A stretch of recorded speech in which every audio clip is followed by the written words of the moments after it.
antar i Bashkimit Evropian, mbas atij procesi, pra mbas antarësimit të Kroacisë në 2013 deri tashmë në 2026, pra kanë kaluar 13 vjet dhe nuk kemi më antarësime të reja, të paktën nga grupi i vendeve të Ballkanit Perëndimor, që është periudha më e gjatë në historinë e Bashkimit Evropian, ku valët e zgjerimit kanë pasur një periudhë jo më shumë se 10 vjeçare. Pra, që unë dikur i kam përshkruar në një artikull dhe me termin dekatat e zgjerimit. Pra, çdo 10 vjet, Bashkimi Evropian ka pasur antarësime të reja, 1, 2 apo në vartësi të rrethanave. Por gjithmonë, brenda një 10 vjeçari, Bashkimi Evropian është zgjeruar. Dhe për ta bërë këtë, ndryshonte edhe traktatet.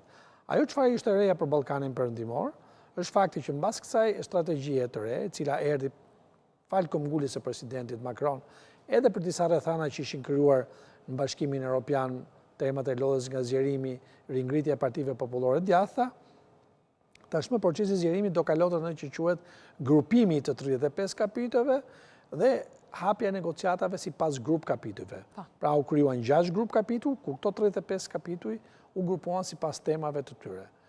Dhe çdo vend kandidat, kur fillonte procesi negociator në Bashkimin Evropian, hapte të parin grup kapitullin 1, që kishte disa prej kapitujve më të rëndësishëm brenda, ku ishin ato 23-24 për luftën e krimit organizuar.